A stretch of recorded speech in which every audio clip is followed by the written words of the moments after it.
fun day all the way around. And, great day to be at Den. Had a huge win in soccer today. You don't get to see that a whole lot, to see us advance, got a bye, and then won the day. And then, just how it falls, right? Vermont, the 1 seed, loses, and we get to host again. So hopefully everybody's going to come out on Sunday and pack that out. That's going to be awesome. Really happy for Doug and the legacy that he's created by staying and building that soccer program. It's been fun to watch and to see him get rewarded on his last run.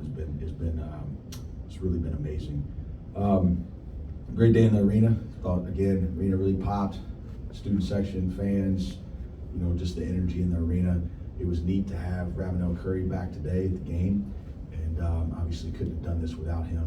And so to have him here and to see how electric the arena was and just how it presented itself, I've been in here now a couple months. It just hadn't gotten old yet. And great place to play a game. And man, it's a lot more fun when all of a sudden it looks like we can take care of the ball a little bit and make a couple shots and play defense and win the battle on the boards and play what looked like good Furman basketball. And so was really proud of our team. I'm gonna tell you what, that's a good team we just played, and you're gonna see that's one of those wins that's gonna get better and better as the year goes on. They got a really good team, and they went up to Duquesne and had a shot to win it in regulation. And they just, went back and forth with Winthrop. Could have won that game on opening night, and had just been playing well. Very well coached. Grant does a phenomenal job with that group. Very difficult to guard. And our staff did a great job in game planning. Our defensive coaches, Coach Pierre and Coach Kimball, I thought did a magnificent job of the plan. And a little bit non-conventional, which I thought was pretty fun. And I'm not sure if you guys picked up on it, who Coop was starting on the game. We put Coop on the point guard, and it was really just to try to restrict the paint, because they'll space you and they'll drive you and they'll kick it and they play off 2 feet well, and like they just run really good concepts, and they've got a lot of shooting out there. They made 17 threes on Greensboro, and they made 15 threes the game before that. And so we thought we had to do a really good job of just making sure that we tighten the floor up and to have the ability to be extended a little bit on number 11. And he's as good a shooter as I've seen. I mean, good gracious. I mean, you watch his highlights. I mean, he's 25 makes from 3 on 43%, and they're tough. I mean, they are tough ones. And so we knew we had our work cut out for us there, but our guys did a good job. And they adjusted, which I knew they would. They got more shooting on the floor in the second half, and kind of stretched us a little bit. And they ran some of those, perimeter wide pins there that gave us a little bit of problem. But proud of our guys. Knew that Queens would punch again, and they cut it to 10 there with 4:05 to go. And thought we did a good job of getting control of ourselves and not letting it get any worse and closing the game out. 20 assists, less than 10 turnovers. I think we had 4. Man, I can't imagine the pass count being less than 300. Thought the ball popped and made 12 threes. So I don't know who showed up the last couple of days, but we look like a team that can make a few shots and take care of the ball. It's amazing what happens when those two things happen. So our team has learned that quickly. 5 double-figure scores, which we always like to see, and I thought we had great movement all day. Coach, I want to ask you about that longest three, because Alex kind of looked at it and he just shot it like 30 feet. And he sometimes seems to, at the top of the key a lot too, he'll kind of pause, study it. A lot of times that doesn't go in when you look at it as long as he does, but a lot of times he makes those, and like he did today. Can you just speak to how kind of his approach to shooting, and obviously he was a superstar today. Yeah, Alex is, he's got a chance to be special. There's some things that we've got to continue to clean up, and he's stubborn and I'm stubborn, and we got a great relationship, and I love him to death. But when you play at a certain level, and then all of a sudden you change quickly, and all of a sudden you're starting, and you were in high school a year ago, and then all of a sudden you're a starting point guard, and you're playing against Alabamas and High Points and Troys. And y'all see that? Troy beat San Diego State and then had a chance to beat Southern Cal. Man, it's a lot at once, and then you got to deal with noise, and you got to deal with all that. And I've really just tried to make sure, hey, listen, there's a few fundamental things that you got to understand. Knowledge is going to be key. You gotta know what we're doing. You gotta know our stuff like the back of your hand. You gotta play on 2 feet. You gotta have breaks. You know, the best part about him is his creativity. Okay, that's what makes him fun to watch. The speed at which he can play with, the vision that he can have. But it's just like a good car that can go fast. You want to be able to stop that thing a little bit. And he's really had to learn how to stop well. And you know, it's some habits that he's been able to get away with at this point in his career, that in order to take care of the ball and to find others and to take great shots, you know, it's been a little bit of you know, work in progress, but I think he's made a lot of strides. I think he only had 2 turnovers tonight. I thought he played a beautiful game, and he's not done getting better. I mean, it's his ceiling is so high. I mean, it's just him realizing how hard he's going to have to work and how consistent he's going to have to be. He had a great practice on Friday, probably his best practice he's had all fall, and you know, just continuing to attack days and win a day. I think he's going to be a different player even when we get into January and February than he is right now. I wanted to follow up on that just a little bit. After that long 3-pointer, the next time down, he feeds bounce past Cooper for the dunk. So it's not like he hit the 3. It's like, all right, now I'm hot at the 3. You know, it's No, I thought he did a great job. I mean, he took 7 threes, made 3 of them, 15 total shots. You know, and he had 7 assists. And so, you know, his production, I thought he did a good job of not, you know, taking some of those early dribble threes. You know, I thought he probed well today. You know, I thought he did just a better job of not settling and just take the ones that come to him. And look, if he sees the rim and he can step into the ball, or if he shoots in a rhythm, you know, like even some when he gets going, he's off the dribble. Like we're gonna let him take some of those. I want him to be in rhythm, and I want him to understand time and score, situation. If we got the ball moving a little bit, you know, what's the shot clock at? And so we're putting a lot on him in that area. But man, he's in the building every day. He's trying to get better every single day, and I think he's going to continue to grow. I think you said a few games, maybe a couple weeks ago, there would be a game where it clicked, and then for me today, the player that looked like dominant down the stretch and in stretches was Cooper Bowser. Can you just talk about his performance today? And there's one sequence where he had a dunk and a block. It was really impressive. Can you just talk about that? I think our team's doing a much better job finding him, you know, and he got fouled down there a few times as well. He got to the free throw line 6 times today, made 5 of them, which is huge. You know, I think our team's looking at him on some of these roll finishes that we weren't seeing, you know, a couple weeks ago. He hasn't, I mean, I thought there was times today where we could have, you know, thrown it to him a little bit more, you know, especially on some ball screen back action and in, especially when they started switching. But, you know, Coop's been working hard. Coop's just in a great place. His process is right. You know, he's working hard. He's practicing well. He's leading well. And, you know, again, I don't think he's done growing. You know, I mean, just putting him in that role. I mean, they really tried to pressure him hard tonight. I thought he handled that well. I thought he had, you know, 0 turnovers, right? Like, I mean, and they were in him. You know, a lot of teams last year could really pressure him at the elbows or at the top of the key and could kind of push him off his dribble a little bit. But I thought he did a good job of finding some action. And then, you know, if he can find some action and then get off of it, it's going to put a lot of pressure on the rim. And if you got shooting around it, that's going to make things tough. And, you know, it was good tonight. You know, we played lineup-wise. We decided to play Ben a little bit more 4 than 3, but still playing up some 3. Really, when he was at the 3, we kind of played Chuck as a 3 and him at the 4. We also slid Vandy in at the 5 a little bit. I'm not sure if you guys noticed that or not. That was the first for us doing that, which let him run the offense from the high post position, which I thought was pretty effective, especially when Coop was out of the game. And so we're learning the rotation. I thought it was cleaner tonight. You know, we played 1 less, and that really wasn't anything against any of the guys that were playing. It was more just trying to get some of our main guys in some more clear roles, and you know, trying to get Vandy a little bit more at that 4 some as well, which I thought put a lot of pressure on the defense. It couldn't really collapse as much, you know, how they were guarding him. And he had a couple nice rolls there. He had that wraparound. I mean, it was a beautiful pass by Alex on that roll. He had a nice little short roll in the first half.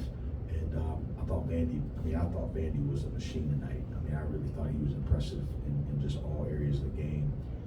Only had 6 points and 5 rebounds, but plus 23 in 29 minutes. And thought he was the straw that stirred the drink a lot tonight. It was a huge boost for us. Coach, you opened up talking about Coach Doug Allison getting the win today. How important is the friendships that you have here with the other coaches here at Furman? I saw you out at the soccer game for the SoCon Championships, and everybody is supporting everybody, and it just seems like everybody's feeding off of the winning energy right now at Furman. Yeah, we've got a great department here, and it's got a great AD and Jason Donnelly, and we've got great coaches, and they've been around here a long time. They've won a lot of games, and we had some guys drive up to Asheville last night to support our volleyball team, and I was okay with that. Like some coaches would be like, no, y'all got to stay, but we want them to come and support us. And Michelle Young's done an unbelievable job with the volleyball team this year. And unfortunately, they didn't win last night, but that doesn't take away from an unbelievable season. And we had 4 or 5 guys drive up there and support them last night. We had guys wanting to go out to the soccer game for a few minutes this afternoon before pregame meal. We did our walkthrough and our film this morning at 9:30 to allow them to be able to do that. I feel like that's some of the college experience, and the coaches that we have here, from the Garys and what they've done in the cross country program to even the program that Clay's built. I mean, they competed last night, right, and played really well, especially in that second half at Death Valley. And it's nice to see when you get established coaches and at a place like Furman when everybody can pull for one another. I remember the first game of the year. I had to apologize to Coach Bird, one of the soccer coach, for driving up to Rock Hill to watch that disaster, that we played in that High Boy game. But drove to Rock Hill to watch us play, and so it's what makes Furman special. And we all got to support one another, learn from one another, and keep pushing ahead together. Coach, it's kind of odd because he didn't score tonight, but Tom House is a shooter, and he had a tough miss tonight. One of the misses was pretty bad. It seems like a guy that shoots, has proven that he can shoot like that, would get down after something like that. But I thought he played really hard defense, had 2 assists, and just gave y'all energy even without scoring. Listen, Tom House is going to be fine. Okay, he's going to be fine. I've watched him the last couple of days. I've watched his energy. I've watched him be a great teammate. Shooters shoot, and it's easy to say when shooters aren't making shots to go do other things. Like, listen, that doesn't work. Okay, shooters start to feel good when they go make shots. That's just the reality of it. And he's going to be an integral part of this team. And this might be an 8-man team. This might be a team where we can only play 8 to get all these guys the amount of minutes necessary to be able to keep them fresh and keep them rotated. We got a lot of guys that could start. Like, could Ed start on this team? Yes. Right? Could Tom House start on this team? Yes. And it's probably going to be like a 7-starter mentality, and then we sprinkle in 1, maybe 2 at times, depending on foul trouble. Almost went to Owen at one point when Chuck got into foul trouble early. Almost went to Baba for a couple of defensive stretches there. We got guys that can help us there, but I think in order to get when you have a team that's got 7 guys that can legit be starters, to get them enough minutes to satisfy and to feel like they're out there long enough to get something done, we might have to play a little bit less than we have the past couple of years. But I've got full faith in Tom. A little bit of it was a timing deal. Had a tough injury right as we were kind of getting into play, and you get back from that, and then all of a sudden your rhythm's not quite where it needs to be, and then all of a sudden you're hitting games, and so you don't have those long big practices. And listen, he's a great shooter. We don't make it to the championship game last year without him. We don't start kind of sending back up in the direction to be a 25-win ball club last year without him. And tonight we put him in a critical moment. We subbed him in for Asa when Asa was tired. I got full trust in Tom House. And this is not a demotion at any stretch. Okay, we're going to be sitting here really quickly as early as this weekend saying Tom House won us a game, because he's got the ability to do that. He's got the ability to go in there and bang a couple threes. And what I appreciate about him right now is he's fighting it. He's trying to just put his focus on the right things, and then eventually it's going to start to fall for him. I got full faith in that. One of the guys that you did have come off the bench, another guy that you had come off the bench, and really I thought in moments like I mentioned with Cooper, but like the defense that Edgerrin Brunson put on the shooter at the end of the half where they're trying to drive the ball down. I think Ben mentioned it earlier, and then he draws the foul on the 3 at a big moment. Can you just talk about him in his play tonight? Well, and then he had 2 threes before that were huge, and you know, Ed's the one that, you know, I was getting similar questions a couple weeks ago, you know, in terms of, you know, what's wrong with Ed? Nothing's wrong with Ed. Like, all these guys, like, they're coming there, a good program that's won a lot of games for a while, and they're kind of next man up, and they're in this bigger role, and there's some pressure that comes with that, and there's some expectation that comes with that. There's some real weight that comes with that, and never more than ever, you know, because you got all the social media stuff, and you got everybody. It's just like I said on radio, you know, right now in the world, we never more than ever do we overestimate what we lack and underestimate what we have. And we just spend so much time in life just underestimating what we have, right? And overestimating what we lack. And everybody wants to talk about what we lack, right? And then these guys gotta hear it. And so then you gotta motivate them, and you gotta show them every day that, like, this is what you have, this is what you can be. And part of that is, that's gonna turn into coaching. I mean, can you motivate players and convince them of the gifts and the skills that they have in the midst of, you know, all the noise, right? And I mean, man, we can't shoot, or we gonna win a D1 game, we can't take care of the ball, like all this stuff, right? And now all of a sudden it's like, wow, Ed came out there and helped us win a game today. You know, Ed looked fine at point guard today to me. I mean, how many turnovers did Ed have? 0, right? Like, looked like he could take care of the ball to me.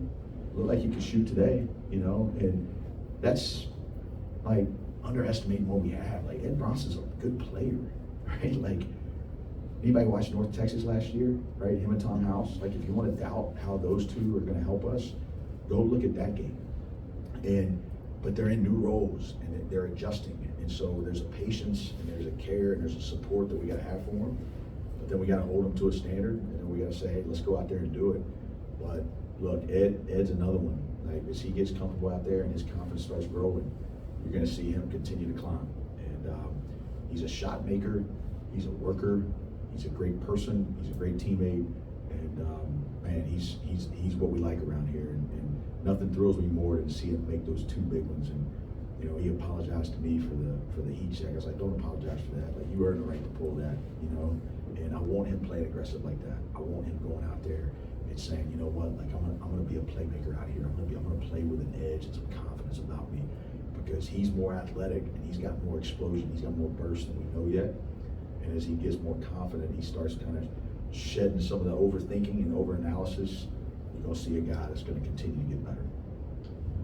Coach, going way back, you were assistant here back in this time of year where nobody was calling Furman that's going to come and play in their Thanksgiving tournament. Now you're going to Disney this year, you're going to place a good Richmond team on Thursday morning. And what's those experiences like for this team? And you can also preview Richmond a little bit. Well, you know, Scott, it's funny you say that. You know, one of the things you always heard when I got the job, it was everybody wanted, like, man, why don't we go to these fun tournaments? Why don't we get invited to play in these destination places? And, you know, and this is the 4th year in a row ESPN has asked us to be at an event. And before that, we've been at 0. And, you know, you look at it, going to the Charleston Classic, going to the Myrtle Beach Invitational, going to Las Vegas last year and playing before Kansas Duke. Those are experiences that you really, the exposure that the university gets off this. This isn't ESPN Plus, this isn't ESPNU, this is ESPN2, right? This is national exposure that you just can't turn down for what we're trying to do and what we're trying to build here. We need as much exposure as we can get, and that's what we want to be. We want to be the front porch of the university. We want to be something that allows the university to be seen at a national level. And so when ESPN calls you and says, hey, will you come into this, will you play in this event, you take it. And you know, you don't really sit there and look like, oh man, they're in the A10 and they have more money than we got. You just go line up and you go play. And you know, we're gonna leave Tuesday. We're gonna have some good time down there together. We got, you know, families all coming down there with us, so it should be a fun, you know, Thanksgiving time together, which I think is gonna be special. And we'll have a good Thanksgiving meal on Thursday night.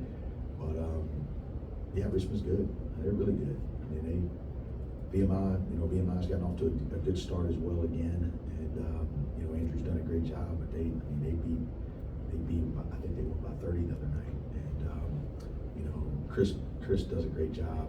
A lot of similar beliefs offensively and just kind of how they play, and so we're gonna have our hands full. We're gonna have to guard really, really well, and then we'll play, you know, either Charlotte or Illinois State. Both those teams are gonna be really good as well. So look, the hard schedule, that's what we want. And that was the whole pregame talk today was, hey, listen, you know, President Lincoln, he had a great quote, like, can't sharpen a razor on a piece of velvet, right? Like, we're not growing boys by playing all these easy teams and making this thing to where, oh, we won. Like, the hard times are going to build this team. And listen, it's unavoidable. We got freshmen out there. Not many people have freshmen out there, okay? But our freshmen are good. And we got also guys that are upperclassmen that are learning new roles and having to build confidence in those roles. And by the way, we're playing a really tough schedule.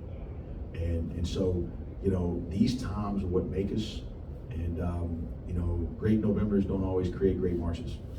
And one of our hardest Novembers around here, like I said, was what created our best March. And, you know, so we're not afraid of you know, some failures to expose what we got to get better at, as long as this team stays motivated to keep working on things. And man, I was so excited leaving practice on Friday night, just seeing how well we practiced and seeing our spirit and seeing, you know, how competitive we were and the passion of which we played with, and guys taking pride in going out there and trying to play Furman basketball, and then they got rewarded for it today. So, you know, it's the next challenge. It's going to be a big one, but our guys are going to be excited about it. We're going to enjoy this tonight and rest up tomorrow, and then get to some hard preparation on Tuesday and Wednesday, and go out there and tip this thing up on Thursday and Friday. All right, thank you all.